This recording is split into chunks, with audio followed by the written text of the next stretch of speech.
Hello, Lisa here. Welcome back to my channel, or welcome if this is your first time stopping by.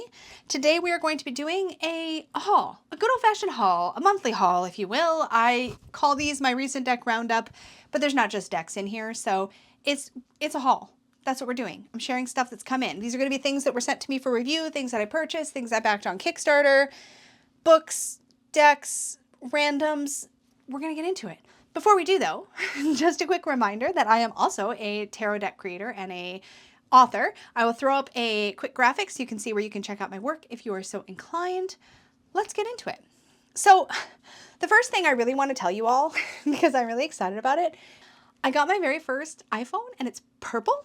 Here, I'll just take the cover off. Look how pretty she is. It's purple. It's purple. It's the iPhone 17 and I'm obsessed. I am obsessed. My last Apple device, I guess, other than my iPad, which I love, my last thing like this was the iPod Touch, which was back in the early 2000s somewhere. I don't know when I had an iPod Touch, but when I go to look at my apps, some games I was playing like 14 years ago, that's probably when I had my iPod Touch.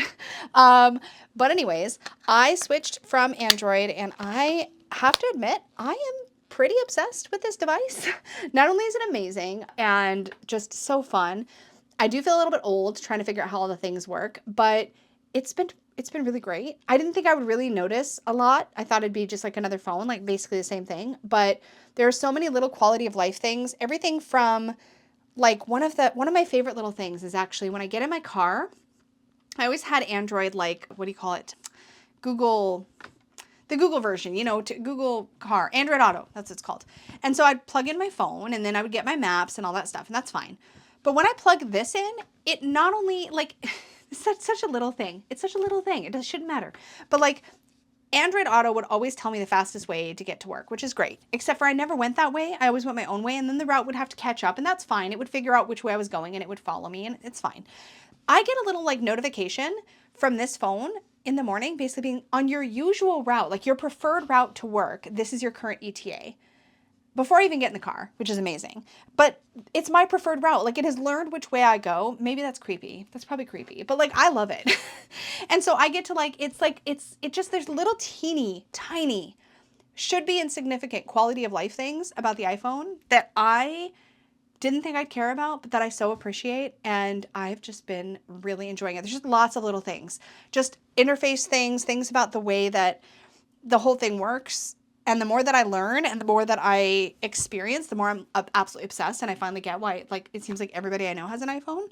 I still love you, Android lovers. I do. And all of my computers are like Windows. I'm not like an Apple, like, mega fan or something, obviously, or I would have had an iPhone before now, but if you're thinking of the iPhone 17, I will say I did a ton of research.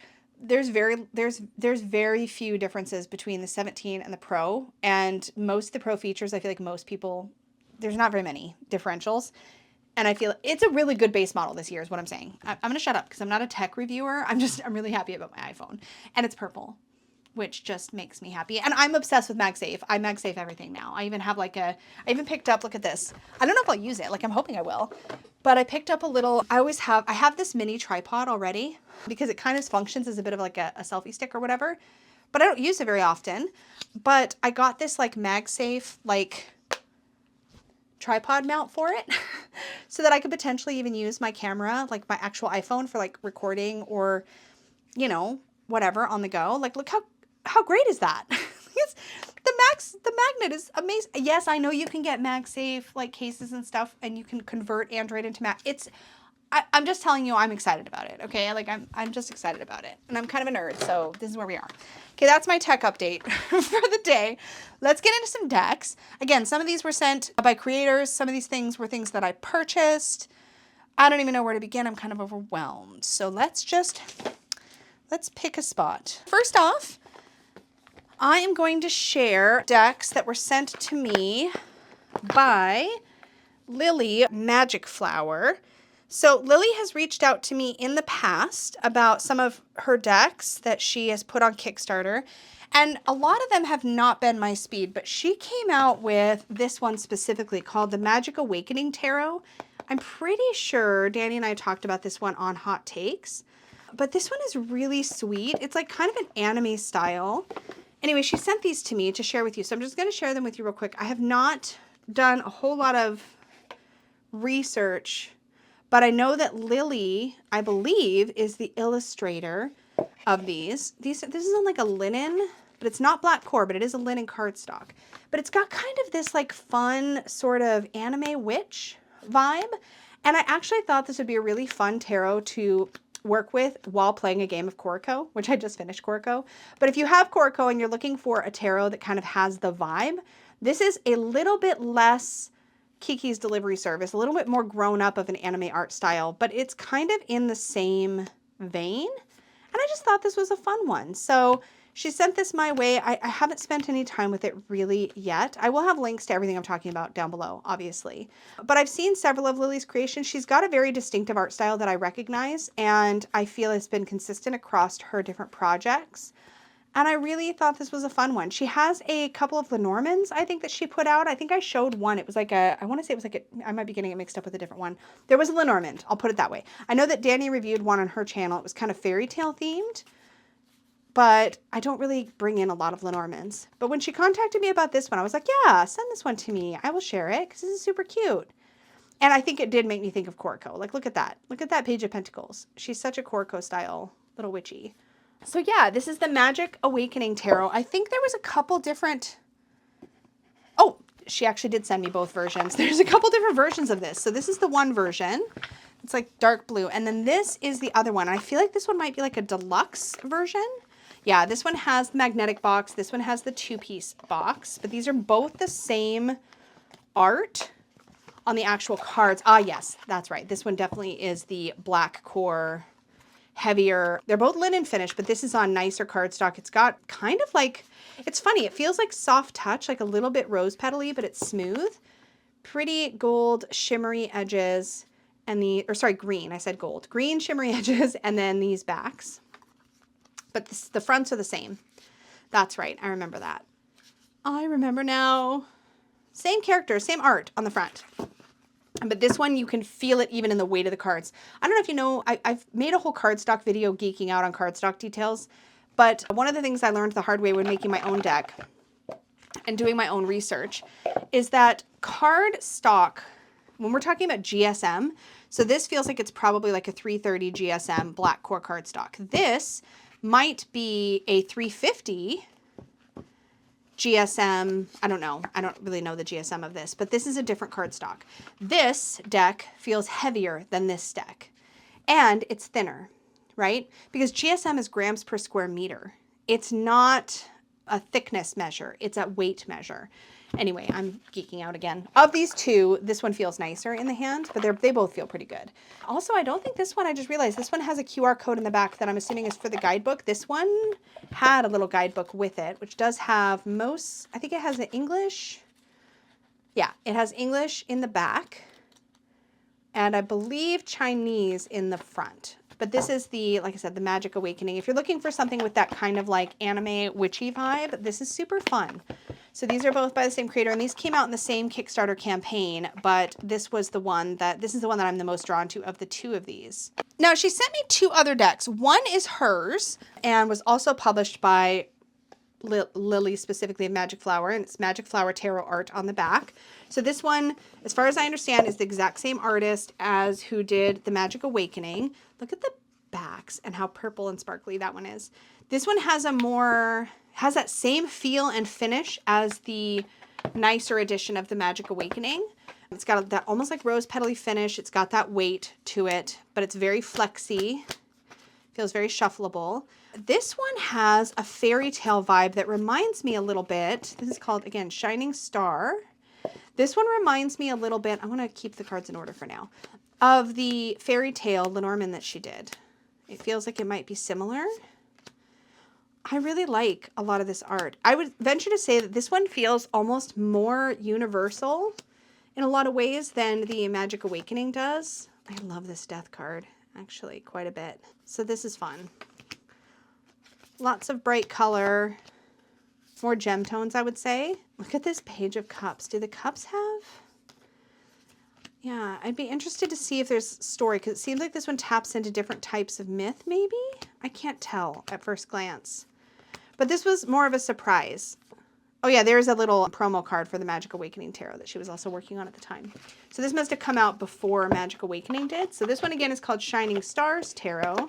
Oh gosh, I've got so many things. I feel like there was several review things that came in this time. So let's look at another one. I waited to open this until I could open it on camera with you all because it was so sweetly packaged. This was sent to me by our very own Jessie Chom. Look at how cute all these little extras are. This is it says BRB Lost in Autumn. How cute is the little stickers? A little coffee. Oh, there's a note in here. I am going to read the note. That's probably for me. That was really sweet. Okay, so Jessie wrote me a little note, and in it she says, I know you have a phobia of spiders. I've gotten much better. I've actually been doing, I get scared of spiders. I wouldn't say I have a phobia. I get scared of spiders, but I've been trying to befriend them lately and kind of desensitize myself a little bit. So there's at least one person who I am connected to on Facebook that posts pictures of her pet spiders, like her tarantulas or whatever. And I look at those pictures to the point where now Facebook is now showing me other spiders. So I'm kind of chilling out a little bit. And when I see them, even inside at home, I try not to freak out. Like there was one hanging out in my shower, like way up in the top, like in the corner of the bathroom. And I was like, dude's just chilling. I'm going to let him be as long as he doesn't try to like jump down while I'm having a shower. And like I kept my eye on him because I didn't trust him, but I also left him be. And then later he wasn't there anymore. And I still don't know where he went, but I'm trying not to like freak out whenever I see spiders and just kind of let them live their lives, as long as they don't bother me directly. So I'm getting better. But anyways, Jessie included a little warning here that there is a spider card and that it comes after the path card, which was very sweet. And there may or may not be a zombie unicorn. Okay, that's hilarious. We need to find the zombie unicorn right now. That's really sweet. So Jessie's deck, this is again called the Lost in Autumn, if I remember correctly. And I really should have opened this before now, but I really wanted to open it on camera. And I know this totally has October vibes, so I'm a little bit sad that I didn't open it sooner, but I really wanted to open it with you guys. I don't know, sometimes I'm like that. Oh, it's sealed too, so we have to get out a sharp thing to open the packaging with. And true to form, I will use my Athame because that's how I roll. Anyway, this is really fun. Jessie did this herself, did not use any AI, which is great. And I believe this is digital collage, if I remember correctly. If I can open this without like damaging anything, that would be super. I mean, there's obviously a less clunky tool I could probably use, but this is how I roll. So there's two versions of this, I believe. There's a Game Crafter and a Make Playing Cards version, and Jessie does have a comparison of the two versions on her channel. I will try to remember to link that video down below so you can see the differences if you're curious. I really enjoy Make Playing Cards card quality, so I am really excited that this is the version she sent me. We have a tucked box, which is like my nemesis. I rip them every time. Oh, I did it. I did it without ripping it. Cool. And it's got the little extra fold back bit, which I'm going to train a little, which is super handy because if you have a little thumb cutout in the front and you have the extra fold back bit in the back, then it's easier to keep it nice. So yes, this is the Lost in Autumn Oracle by Jessie Chom. There's all the socials if you want to pause and grab that. Let's take a quick little flip through. So it says the Lost in Autumn Oracle is a 48 card digitally collaged fall and Halloween deck. Something I've always wanted because I feel a little spooky the whole season. That's cute. There's some card spreads in here. There's some affirmation cards, and then we get into it. So it looks like, I'm not sure what the order is, but this is super fun. So we have Vampire, Sweet Seduction. I will tell you right now, one thing I love, also the backs are super cute.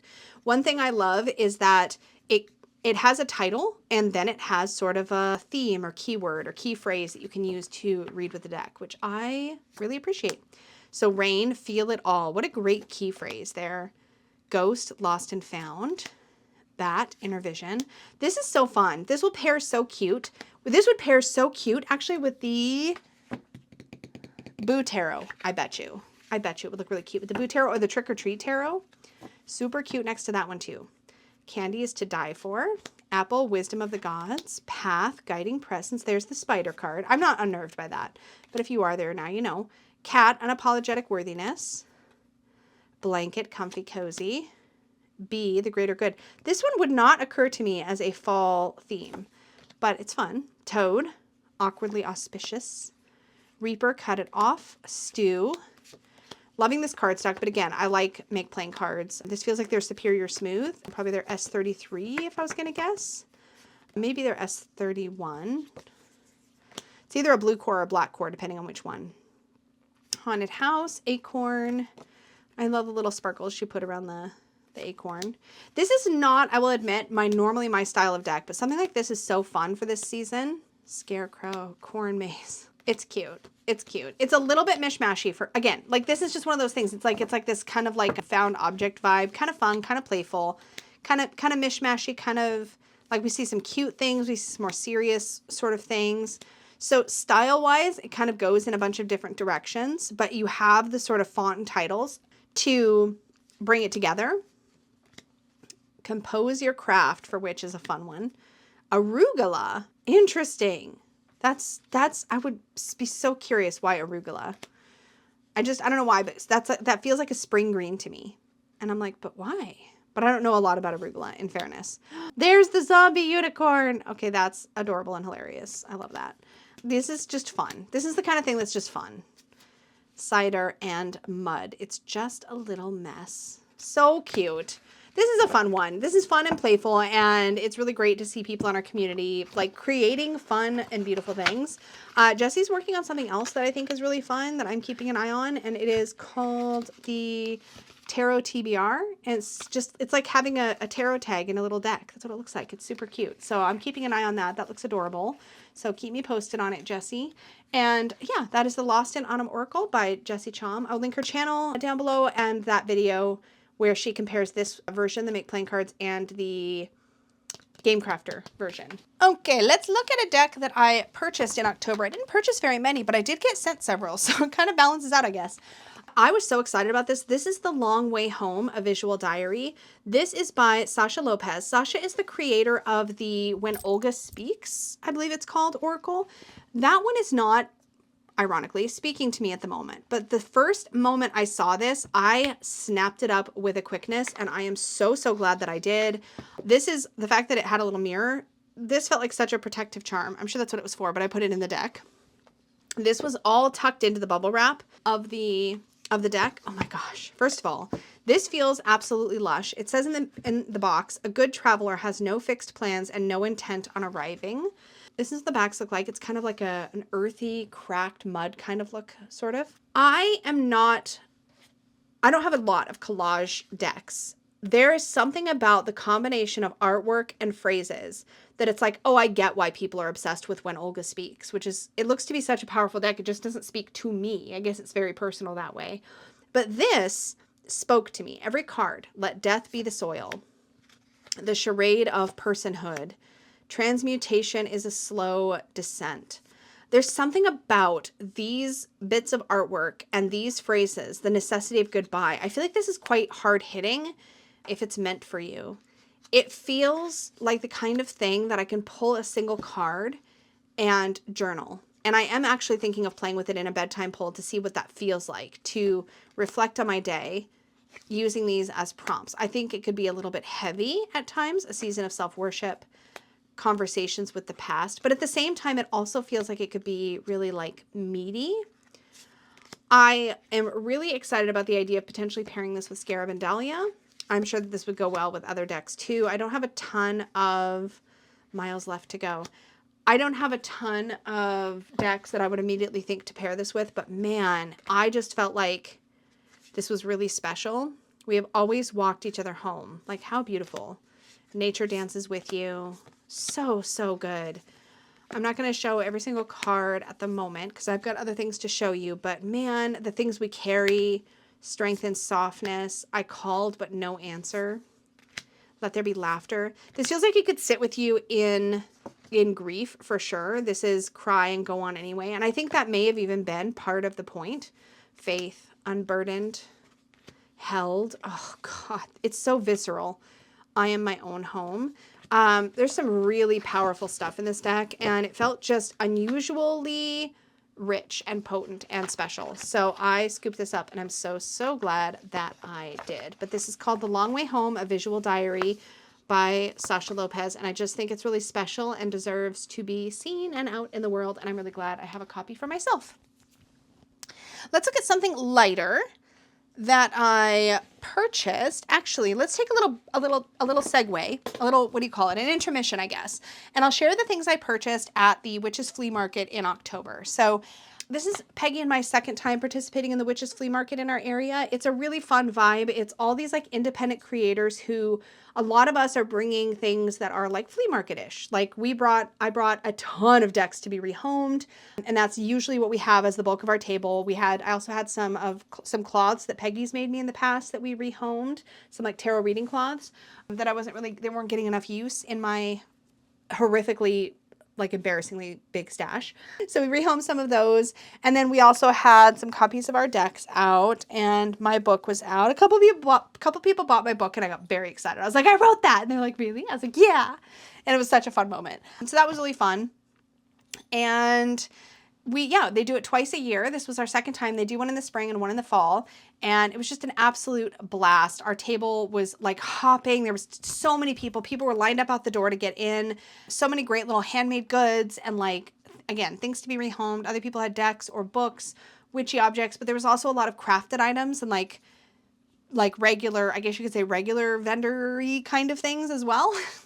But I did get a deck. I picked up the Woodland Fairy Tale Tarot secondhand there. This is a US Games deck, and I was really excited about this. I think I might have saw it or thought about it or put it on a wish list or something, but I hadn't seen a copy in person, and US Games decks always feel like they take forever to get to Canada retailers.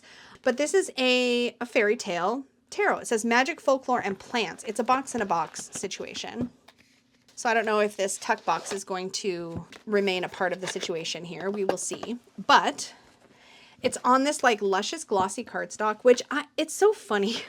I spent however long on YouTube being like, I don't like gloss, but I do like gloss. Like as a user of cards, I enjoy glossy cards. It's not like the only thing I enjoy, but when it comes to like an inexpensive finish, I gotta say sometimes gloss just is great. It makes the colors pop. But here's what I noticed right away. I recognized a lot of the stories. Like this is Jack and the Beanstalk and the Fool. That's Aladdin and the Lamp for the Magician. I don't remember what the High Priestess was. But I recognized a lot of these stories. It's the Emperor's New Clothes for the Emperor. And that made me excited. We have Alice and her mushroom for the Hierophant.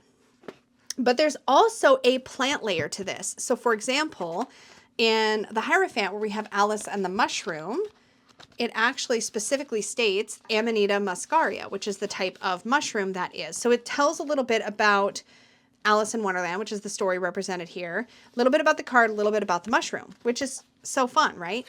That got my attention. But then, like, there's Puss in Boots, Princess and the Pea. You get the vibe, right? I'd love to do, like, a more in-depth look at this, but there's a lot of recognizable stories in here. And then for the minors, each minor arcana suit has its own story. So the wand suit seems focused in exclusively on Hansel and Gretel. Not seems, it says so in the guidebook. The cups suit is a story called, where is it? Cups is the Goose Girl at the Well, and the main plant throughout that deck is the lotus flower, whereas with the wands, it was the calendula. So we have a main plant focus throughout. So we have lotus through the cups, which shows up as like the plant energy. And then the swords is Sleeping Beauty and the bramble and the rose as the plant energy. Oops. There's our 5 of swords. So we have the Sleeping Beauty story happening in the swords, which I think is a great association. Oops, I've already dipped into the pentacles. And then in the pentacles, it's Little Thumb and it's the pomegranate flower. So we have a story about Little Thumb and the pomegranate. So it's just a fun take on a fairy tale deck, and I'm excited to get to know it a little bit better. So the cards do feel a little bit oversized, but they've got some snap, and I am excited to get to know it. I really am. I like the color. I like the vibe. I like the art style. It's all just kind of coming together quite nicely for me. And the artist for this is, oh, please tell us on the box. I get so sad when they don't tell us on the box. Do they not tell us anywhere on the box? Like, hello? Oh, here we go. Written by Cecilia Latari and illustrated by Giulia Veretto. So it's on there. Really fun. I'm hoping that they give us a little synopsis of each story in the minor arcana, like sort of overviews. But for now, I'm going to put this back in its little box in a box setup. But I'm really excited to check that one out. And because it was secondhand. I got it for a great price. So that's always exciting. And this was one that had fallen off my radar. I think I heard about it when it was first coming out and then forgot or something. I don't know, but I'm really excited to have it now. So that's the Woodland Fairy Tale Tarot. And it's still a really recent release, as I recall. These next two things are like my favorite things I got. I'll save this for last. The vendor next to us had these gorgeous spirit dolls, and I just could not resist. So I picked her up. Isn't she so beautiful? She's got like this gorgeous tassel, really soft. Her like, oh God, she's already been hanging actually. She's got a little bird on her head. I just thought she was so beautiful. And I love this like handle. I don't know if that's meant to be a handle, but she felt very sort of like oceany. And I just love her face. And the artist who we chatted with a little bit during the market does these by hand, and they're quite time consuming. She does quite a bit of work on these. And I just, like, she makes the faces. I just love her so much. So she's hanging beside me, but I had to show her. I picked her up. And then even though I brought so many of my own crystals to rehome, because I have crystals that I just don't use, I tend to keep my little big bowl actually on my reading table. And I keep like my little tumbles and my palm stones, and those are the ones I tend to reach for the most. But I had a bunch of like rough chunks and things that have just been like sitting and not really getting a lot of use. So I rehomed a ton of my own crystals, but I'm bringing home a crystal. But here's the thing you need to know. So I actually sort of collect calcite. See, I didn't rehome all my crystals. I still kept quite a few. This is my little calcite collection, okay? And I'm very proud of it, but I have blue calcite, pink calcite, green calcite. I have this calcite, which is a different kind of green calcite. It's like olivey. I forget what the different names are of these two. I have some honey calcite and orange calcite. I have another piece of like a lighter green. One of these is like seafoam calcite. This is like iron calcite, and it's like a blood red. And then I have a piece of optically clear calcite. I used to read with this one all the time. So I have this like little calcite collection. I thought I had all the calcites. I didn't know if there was any others, but these are all the ones that I found over the years. And I love my little calcite. There's something about calcite I really enjoy. I do have a polished blue calcite also in my tumbles, in my palm stones section. But I love having this little selection of calcite. That's the punchline there. But I saw this, and it was at Ocean Crystal Healing, was obviously the name of the booth. It's chocolate calcite, and it is literally polished to look like a chocolate bar. And I saw it on their table, and I was like, that's mine. Number one, I hadn't heard of chocolate calcite, so I looked it up. And it's a color I don't have. It's a type of calcite I don't have. All my others are mostly rough, except for my blue. It's chocolate. Like, I feel like who doesn't need, maybe it's my hormones talking, but like who doesn't need a chocolate crystal? Like a crystal with chocolate energy. Doesn't that just seem like the best thing ever? So this is going to live with my tumbles and my palm stones and not with my rough pieces, because these I keep separate. But man, I was so excited. As soon as I saw this, I snapped it up. And yeah, chocolate calcite. It's got these like striations in it. It's actually quite a pretty stone, especially in a slice like this. But how clever for somebody to take a piece of calcite that's literally called chocolate calcite and then carve it into a chocolate bar. I just thought this was so fun. This is probably one of my favorite things ever over the last month. Like, just so happy. I need to not put it back in its bag. I'm going to put it with my tumbles. It can live over there. And I'll put the rest of my crystals away. BRB. But yeah, that was a fun thing. That was definitely a fun thing from the market. And that was it. I was very well behaved. Now, we're about the half-hour mark of me filming. I don't know what, by the time I edit, it'll probably be a little less. But here's where we're at. This is a good point in the video to drop a little teaser that there is going to be a surprise, a little thing that you might be able to WIN.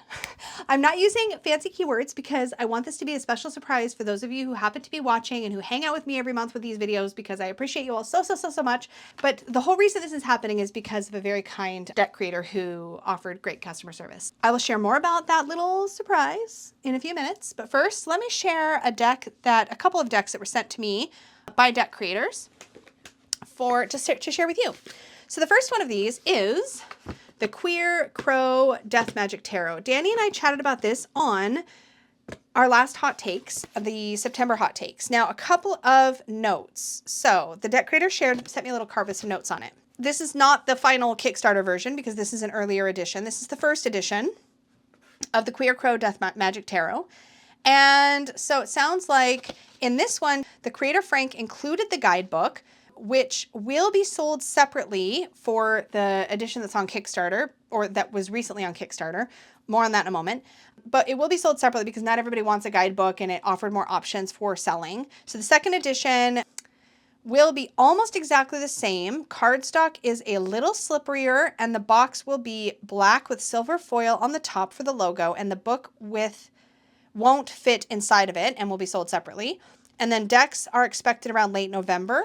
Now, I think that Frank was going back and forth a little bit about whether to offer like late pledges on the Kickstarter, and ultimately decided that they will just sell the extra copies that they bring in after the Kickstarter on their website. So you'll be able to go to their website to pick up a copy of the Kickstarter edition of this deck. Obviously, this first edition I'm going to assume is going to be out of stock, but maybe if there's any left, you can check their website for any remainders of this first edition. But the second edition will be coming to their website after Kickstarter. So let's take a look at this together. What initially caught my eye about this is that it is lino cut artwork. And I love lino cut artwork. Like you can see an example of this here. There was actually a lino cut artist at the Witches Flea Market. I complimented their work. I remember that. I was like, oh, I love lino cut. They were doing some fun things. But what caught my eye about this is that it's pippish. It felt kind of raw, and it has that handmade feel, but I loved the colors. So let's take a look real quick. I won't be doing like a full flip through, but I'll give you a quick peek. So a little bit about the card designs. There's some intro cards on this first edition. And the artist is Frank Duffy. You can see more of their work on their website. So here, let's take a look at some of the majors. This Fool is giving a little Thoth with this like sort of alligator or crocodile situation underneath. But it's very like each card has like only one or two colors. Like we get some gradients. Here's the Lovers, Strength, Justice. I love Death. I love that it's numbered and not named. I love the white borders on this too, and this deck feels heavy, so I suspect that the cardstock is, let's see, Frank said that the cardstock would be maybe a little slipperier, but, so I don't know if there's been a structural change to the cardstock, but this feels weighty and potentially, and it's got a nice like snap to it, so I hope it's similar cardstock. A little slipperier is fine, but I hope it's similar. Love the Devil, love the Tower. I have a lot of respect for lino cut, and I was telling Danny in Hot Takes, I think it's partly because I've seen Danny do some like hand carving to create little stamps, and I don't know, it's something about that. I find it so magical. Anyway, so then we get into the actual minors, and the minors again are pippish, right? So we have like Ace of Wands, Two of Wands. I feel like I can see the Thoth influences. This Four of Wands is sort of this Bridget's Cross vibe. Five of Wands, Six of Wands. But it's like pips with purpose. Like look at this Seven of Wands. There's a real dynamic energy here, like a really standing strong and standing up for yourself. The Eight of Wands. But I also feel like in some of the pip arrangement, some of the color choices, I'm seeing some Thoth vibes for sure. But the courts are traditional, and we have a page, a knight, a queen, and a king. And hopefully you could see that through the Wands cards, let me just pull them out again so you can kind of see them together. We have these reds and oranges and pink, and even some black here in the Ten of Wands, where we're getting that really burdensome energy. There's something about this that feels so visceral to me. And sometimes these more minimal decks are just exactly what I want for a reading. So I'm going to be excited. I'm probably going to try to pull this one into monthly member readings maybe this month and see how it performs. In the cups, we get these shades of blues, but we also get some pink and some orange. So it maybe isn't a fully cohesive, but we definitely have a dominant blue through the cups. So just to give you a peek at a few of those, I like this Four of Cups a lot. So yeah. This gives you kind of the vibe. And then the swords, we've got this greeny blue. Oh, I like that. With the apple in the center. I like that too. I like the sort of woven look we're getting. Oh, that's a very peaceful Nine of Swords, actually. That's interesting. But not so peaceful in the 10, as it should be, I feel. Very cool. And then let's take a look at some of the Pentacles cards. So these feel, ooh, interesting. So we're seeing some repeating color themes. So maybe the color theming isn't as strong as I thought, but there's definitely some strong greens through here. I like this 7 a lot, actually. We really see the growth and the progress. If you are interested in having me like geek out and go through like a full walkthrough of this or any of the decks I'm showing, obviously please let me know in the comments. But I will, as I said, have a link down below where you can check out Frank's website, because by the time you see this video, the Kickstarter campaign will be over. We did cover this deck in Hot Takes, but the Kickstarter campaign will have ended, but you can, I believe you will be able to either pre-order or order it right on Frank's website. So I'll have that link down below for you, but I'm very excited to get a peek at that. Okay. Now it's time to talk about our surprise. But first, the reason for the surprise requires a little bit of storytelling. Now, if you watched I think it was the August hot takes, you watched me absolutely lose my mind over the Sublime Thresholds tarot. This is by Natasha Rowland, who also created the Tarot Emblemata. And there's also a Sublime Thresholds Oracle, and there's, I think, 1 or 2 other decks on their Etsy shop. I will link Natasha's Etsy shop down below. There's a few things you should know. First of all, you should know that there is very few. At the time that I last spoke with Natasha in messaging, she said she only had 35 copies. That was at least a week or 2 ago by the time you're seeing this video. Only 35 copies were left of the Sublime Thresholds Tarot, this printing, I guess.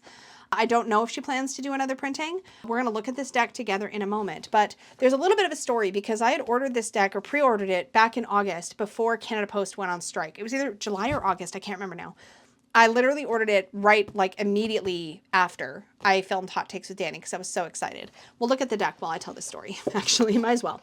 And I'd ordered the deck in the separate guidebook, and I was beyond excited, y'all. I was so excited.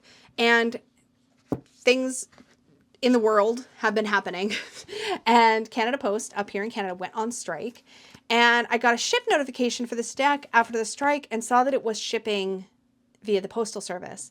And at the time, I was like, oh no, because Peggy and I have been watching the strike very, very carefully. And she's got her whole Etsy shop on hold, and she runs an Etsy group. So we get all the like behind the scenes information, and everything we were seeing and hearing implied that the strike was going to potentially go on for months. But anyways, I saw that this was shipping via post, and I was so freaked out. I was like, oh no, this is going to get stuck in the mail. And so I reached out to Natasha to see if it could be waylaid, if it could be reshipped a different method, or if it could be like, you know, changed to a different method. But it turned out it was too late. It had already shipped. And I was having a real bad day that day. And I swear, I am normally a super patient person. I'm totally happy to wait. But I was so excited to show you guys this deck and to talk about this deck. And I want to talk more about it as I'm just like randomly flipping cards. But anyways, so I was like, can you please reship it with UPS? And Natasha did that. And that was really, really sweet. I got dinged with some customs fees. That's just what happens when it comes in via UPS. And I knew that going in. But so anyways, this UPS copy arrived. And shortly after we had this whole back and forth, and she very kindly shipped me a new copy via UPS, knowing this one was probably going to get stuck in the mail for months and months and months, naturally. Canada Post switched to rotating strikes. And it still got hung up for a little bit, but not at all like what I thought. Like, it showed up. So that my originally mailed copy, which she had sent via the postal service, also arrived like less than a week later. I felt so bad. So I reached out to Natasha. I was like, Natasha, I'm so sorry. Like, if I'd have known, I would have been much more patient, I swear. But she was very sweet. I said, what would you like me to do? Like, how do you want to handle this? Anyways, and she said I could handle it however felt right to me. And I was like, I really would love to share her work with more people and also do the thing. So here's the situation. A few things you need to know. I will ship anywhere I can reasonably ship via UPS. It will be easy to do that in North America. Beyond that, I'll have to take it case by case and see where I can ship to, because I still don't feel comfortable shipping things out via Canada Post because they can literally go full strike again anytime. So we can either wait and I can ship it later, or we'll figure it out. But here's what to do if you would like to enter. As I explain this, I will show more cards. We'll talk about it a little bit more, but it's the deck and the book fully. I haven't opened it or anything, but all you need to do is make sure you put the word Sublime, Sublime, just like you see there, in a comment down below. If you are not interested in this, but still want to comment about it, just omit that word or put some stars in the letters or something so you don't get accidentally entered. That's all you have to do. Please make sure you're subscribed. Please go check out Natasha's other work and check it out if you are so interested. I will probably draw a winner in the next couple of weeks. So there'll be a little bit of time to drop a comment, and then I will pick a winner. I will announce it on the site. I will put a post up on my community tab, and then you can simply let me know the best shipping address for you and we can work it out from there. But that is the plan. That's how to take part. But anyways, the reason just to get back to talking about the deck for a minute, the reason I got so excited is because this is a curated art deck, but I really enjoyed the way the art was curated. It looked really, really, really well done. And I was really captivated by these Sublime, I think they're literally called Sublime. Oh, she says it in here. And there's some stickers she sent too. Urania Press what are they called? The Sublime Experience. There's a phrase she told me. The philosophy and history, or history and philosophy of the Sublime. So there's this concept that is talked about where, and this is mostly by somebody, a Greek critic and philosopher, Cassius Longinus. His treatise on the Sublime, written in the 1st century AD, explores how the phenomenon of the Sublime contributes to a perfection of language and eloquence in speech, as well as heightened rhetoric, so as to persuade and elevate the audience. For Longinus, the sublime is whatever is elevated or noble in the human spirit. He gives 5 sources for bringing out the sublime in language: the power of conceiving impressive thoughts, strong emotion, the skillful application of both thought and speech, and nobility of diction and handling of metaphor, and finally, composition, i.e., word order and consideration of rhythm and euphony of a suitably elevated kind. The way that Natasha explained this to me is that the phrases on the words, or the words rather on the art, are not keywords per se, but are sublime, Natasha's own sublime experience or sublime word to align with the experience of viewing the art. Like, so there's a lot more history, codes, sublime codes, that's what they're called. So there's no particular order to these, but these are the codes of the sublime. And then, I'm probably explaining this really poorly. There's a better explanation here, and Natasha explained it to me personally as well. But she connects the art with one of these sublime codes and then makes the case for that in the card. So, for example, here in the Fool, the sublime code is uncanny. Paroxenos, I'm not going to be saying that right. That is, I believe, Greek.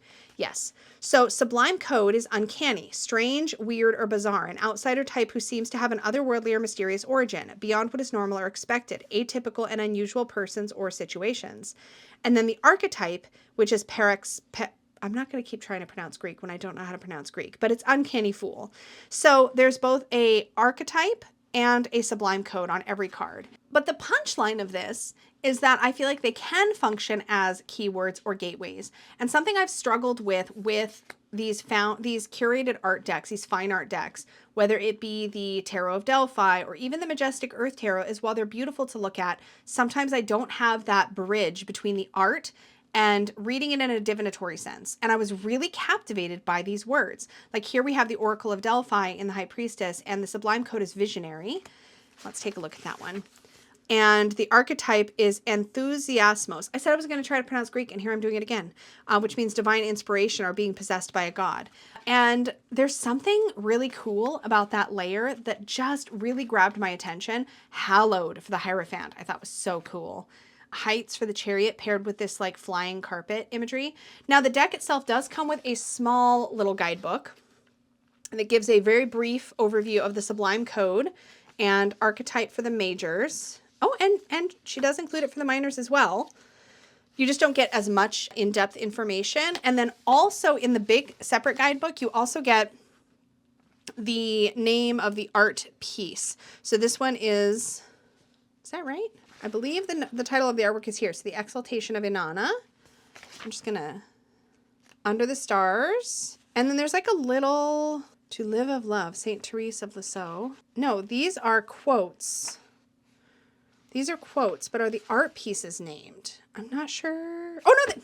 Oh my gosh, you guys, I'm so dumb. Okay, so let's go to the lovers really quick so we can look at this one.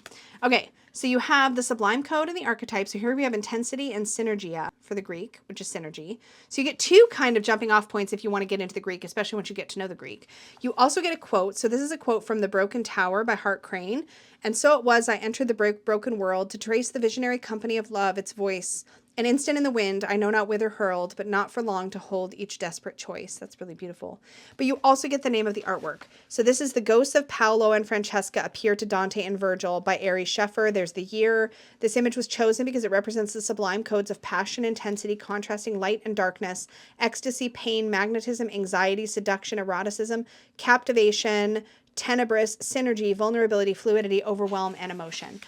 That was the vibe for me. It was like you get the Sublime Code, you get the archetype, you get the quote, and this continues all through the Minor Arcana. Here we have, in fact, let's see what our Page of Cups is, because I always love that artwork. Okay, let's go look at our Page of Cups. I love that trickster for the devil. Let's go look at the Page of Cups. There she is. So we have enticement for our Sublime code, a beguiling call from the edge of fantastic or creative experience, seductive mysteries await, longings answered. The archetype is Fantasia, which is imaginative. The artwork is Circe Invidiosa by John Williams Waterhouse. The quote, the mysteries sang alive when the cup was lifted, the flowering of the rod. There's so many cool layers to this. It feels very rich. It feels really evocative. I love the artwork, but I also love just how much thought went into this. And I believe Natasha said that this had something to do with her thesis. I want to say it was thesis that she was based on the Sublime codes. I wonder if she mentions it here. Here it is. Talks about the Sublime. When researching the philosophical notion and history of the Sublime and all its multitudinous facets, I had created a collection of codes, and an assortment of these have been attributed to the cards of the deck to enhance its interactive quality. Sublime codes act as springboards for further divination interpretation, so much like a keyword would, and inspiration, and they highlight the profound and heightened effects that the Sublime experience transports us to. And then goes on from there. Yes, I create decks from an animistic, poetic and cosmic worldview, and Sublime Thresholds is infused with spirit and is muse-inspired, encouraging regeneration, consciousness expansion, and evolution on the soul's path, while finding resonant connections with dramatic landscapes or myths and uncanny meetings and experiences. Just really well thought out, this whole thing. And I'm really excited to get to know this deck and to play with it. Decks like this, I have struggled to really bond with, and the Sublime codes on here, in addition to the beautiful artwork, I feel like is the key that I needed. There are some extra cards in here as well. I think I'm into those now. Temporal, Waterways, Ruins, Splendor, love this one. Poetic, oh, that's such a beautiful image. And a lot of these images are familiar. There's our King of Pentacles. There's only 1, 2, 3, 4, 5, 6, 7, 8, 9, 10. There's 10 sort of extra cards. There is a linen finish to this cardstock. I don't know that this doesn't feel like it's like black core necessarily. It might be though. Beautiful black edging. Really, really nice. So anyway, I was really excited to get this. Natasha was very patient with me in my freaking out about the strike. I appreciated her help so much. She really went above and beyond, and I really wanted to share the deck with you all, tell you more about her work. Again, you might be familiar with it through the Tarot Emblemata, which was picked up from Mass Market, and her other work. Please check out her Etsy shop. Even if this is sold out, there's some other beautiful things there for you to check out. And I do have the special surprise. So if you want to participate in that, the word Sublime in a comment down below. I will be picking from that list probably in the next couple of weeks. There's no firm fixed deadline, so if you are interested, leave your comment sooner than later so that it makes sure it gets caught up in the name picking exercise. But thank you again to Natasha for the support, for making sure I got a deck safely and expediently. I really appreciate you. And I'm really glad that I have it now because I really wanted it now. And I really appreciate all of that. Really great. Okay, let's talk about another deck that was sent to me to share with you. I am so excited about this. Is my camera going to do this? Be kind to this. This is the Mellow Schema Tarot. This deck was sent to me by the creator, Lee. This is a prototype. I'm so excited about so many things about this, so I'm going to be sharing about it in a moment. I am actually, at the time I am filming this, about to be collaborating with Lee and Lila Honeyset of the Cosmic Sunbeam Tarot and Kimberly San for Kimberly's League of Pandas Oracle deck. All of them are launching Kickstarters. Like Kimberly's Kickstarter's running right now. Aram and Lila's Kickstarters for this deck, Mellow Schema, and the Cosmic Sunbeam, which I will be getting a sample of that deck too and showing it in a future roundup. All of those campaigns are going to be running at the same time, and we're all kind of working together. My Kickstarter campaign is over, but I will be having some of my Unicorn's Journey Oracle decks hitting my Etsy shop soonish. And in celebration, we're all just kind of working together to do a collaborative giveaway on Instagram.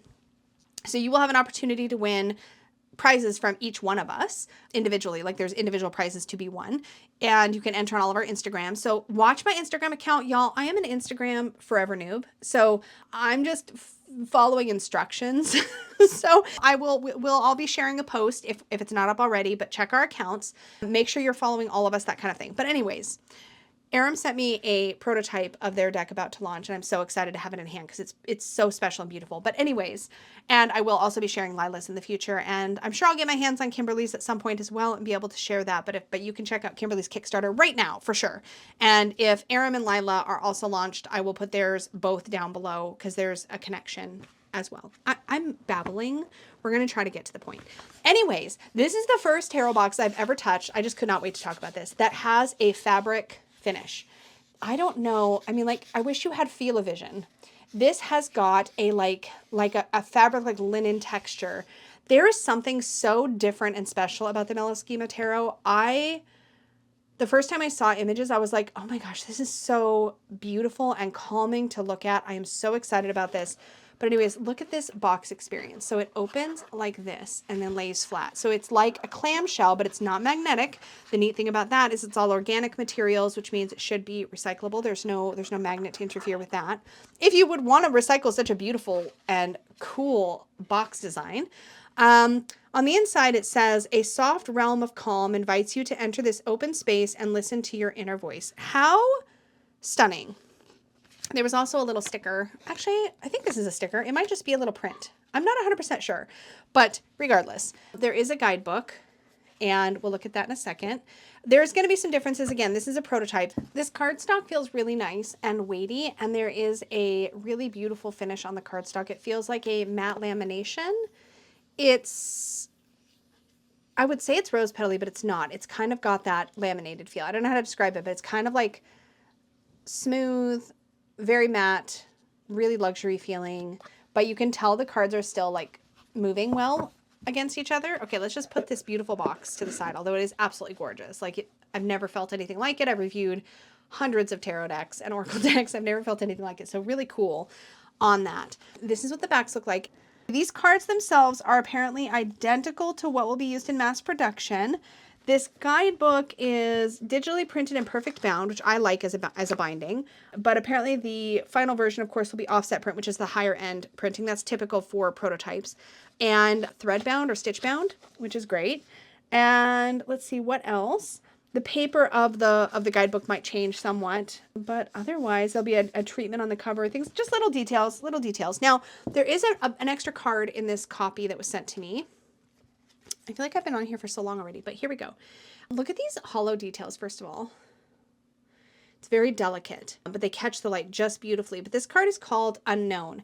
Now, this is a special exclusive Kickstarter bonus card that Aram is including here that will only be going out to people who back both Aram Lee's Mellow Schema Tarot as well as Lila's Cosmic Sunbeam. So it's a collaboration promotion that they're doing. So this is not in every copy of the deck, this bonus card. It is labeled 23, but it's cool that it's included. She included it in my little prototype, which is a very nice touch. Now this has got I don't know how to describe this, like a modern, minimal, very calming, almost like a graphic design / interior. I don't know how to describe this. Interior design? No, graphic design, I guess. It's a very, very, very interesting. There's a lot of geometric shapes. There's a lot of calming colors. And there's a lot of these little holographic, very delicate details that I think show up better in person than on camera, to be honest. But this is absolutely beautiful. Again, if you want to see a full walkthrough of all of these cards, please comment down below. Upvote each other's comments so I know which decks to prioritize when it comes to filming walkthroughs. But like, look at this High Priestess. I don't know if you can pick up all these beautiful, I don't know if they're picking up, but there's these beautiful diagonal lines, these very, very delicate foil details that are just gorgeous. And they're so fine. And I don't know how. I feel like I've done some foil accenting on cards, very minimal compared to something like this. Like, look at the boxiness and the hollow lines. Can you see them picking up in the light for this Emperor? Like, it's all squares and foundations and, there's something about this. It is very, I want to say it's abstract, obviously, to a degree, but it's so minimalist and calming. I keep saying calming. That's what I feel when I look at this. Like, the name Mellow Schema seems very appropriate. Like, there's just something really special about it. I know it's not going to be everybody's cup of tea or everybody's vibe, but man, is it beautiful. Okay, I said I was going to do a full walkthrough, and here we are. Let's take a look at some of the minors. Okay, so here's a 4 of Wands, and all of this is like little tiny silver dots, like foil dots. It's really beautifully designed. And the way it catches in the light as you look at various cards and their details is, it makes it come alive. I don't know how else to explain it. I geek out on this kind of thing because I think it's a lot of work. It's a lot of work to create something like this. And I just have a lot of respect for it. But also, I mean, all these like little details aside, I fell in love with this before I saw any of this foil detailing. Like just seeing the pictures, like this is the 3 of Cups.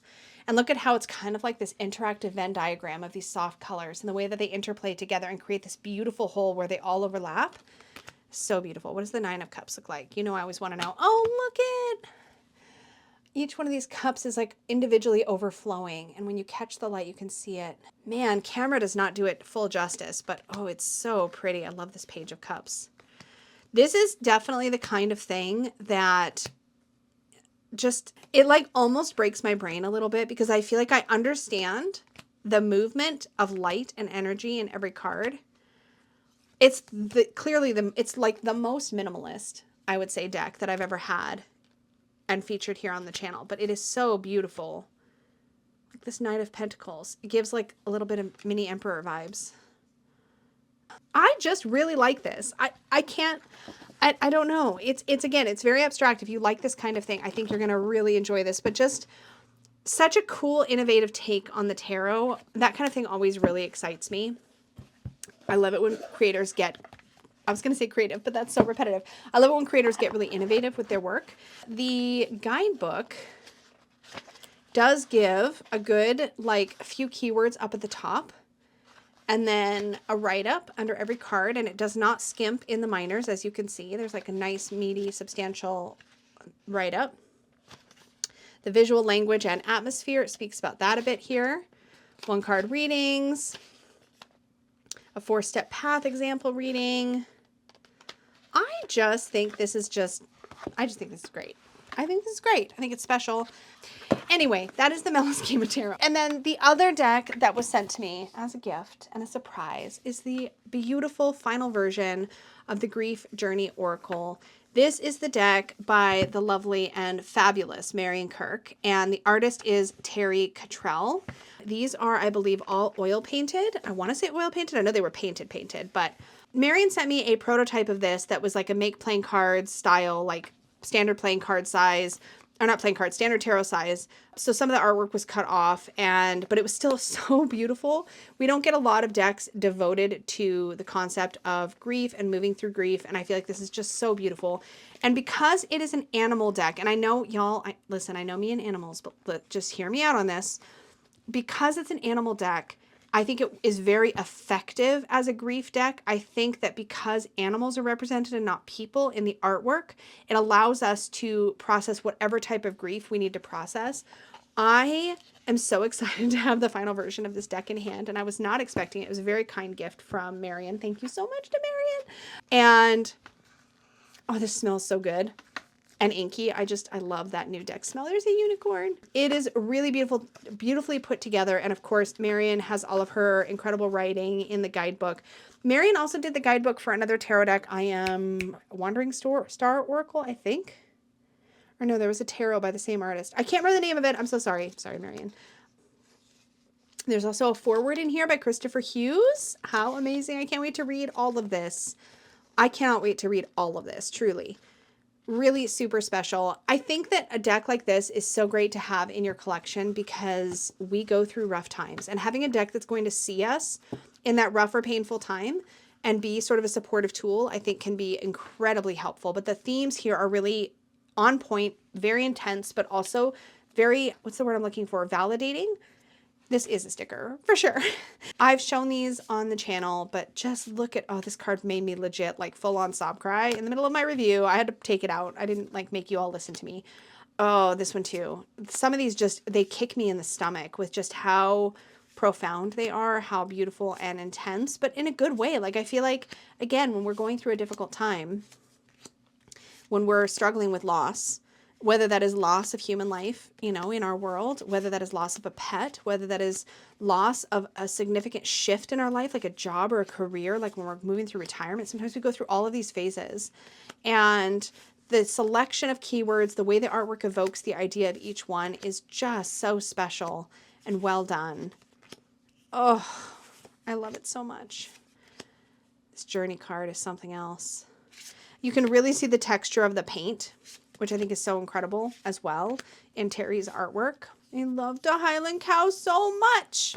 Oh my gosh, he's so cute. I love that we have a rainbow bridge. See, here's retirement. I was just talking about that. This little retreat is so sweet. I know I'm going to show all the cards because this is just, sometimes it's just how it goes.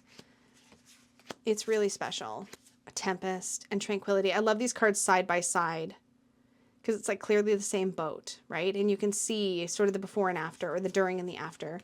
We have Transition. Oh, so beautiful. Such a well done deck. And again, I don't have anything else in my collection that does this job. And I have been treasuring my little prototype, like my little precious, since I got it. Knowing that I have it gives me so much peace. I'm going to put that in my sticker journal. So having this final version, it's like a full circle moment, and I'm so excited about it. And that brings us to the books. The last things that I got over the last month. And listen, I can explain, okay? So here's the story. I got my first copies of Fourth Wing and Iron Flame from a discount store, and they're great, but they didn't have the pretty edges. And then these versions came out. And the thing is, I could have been okay without the pretty edges, possibly, for these two books. Except for the fact that when I purchased Onyx Storm, which is the third book, it came with pretty edges. And like, you understand, right? Like you can't give me one of 3 books that are going to sit on my shelf with pretty edges. So now they're like a family. They're like a family. And yes, there's going to be 2 more books in the series. And so now I'm going to have to go with the pretty edge versions of all 3. But that means I do have 2 discount copies of hardbacks of the first 2 books in my personal stash. And so what I'm wondering is, like these ones, like here's my copy of Iron Flame. And you can tell it's a discount because it has a little black dot there. I'm wondering, like I love this series so much. I'm kind of wondering if I might one day, like I'm not going to let these go, the old versions yet. I'm not going to let them go because I'm wondering if I might consider annotating, which I haven't annotated a fiction book yet, but I feel like it'd be really fun on a reread to literally go through and like highlight and make notes and like mess up maybe the first book, maybe the second book. I don't know if I'll do it for both Fourth Wing and Iron Flame, but I do have a discount version of both Fourth Wing and Iron Flame. So I was like, maybe I'll do that. We'll see. I'll keep you posted. In any case, that is everything that I brought in during the month of October, or at least since the last time I made one of these videos. I hope this was fun. I hope this was helpful to you. Thank you for hanging out with me while I talked about all of the pretty things. Don't forget to leave a comment with the word Sublime if you are interested in that. And make sure you watch the whole video so you know what the deal is. But in any case, thank you so much for hanging out. Thank you to everybody for participating. As always, an extra big thank you goes out to my Unicorn Fam channel members. Thank you so much for the support of the channel. It means everything to me, and I appreciate you all so much. And for everybody that engages with my content, you make this space what it is, and I am so grateful. Until next time, y'all, may your magic always shine from the inside out. Bye.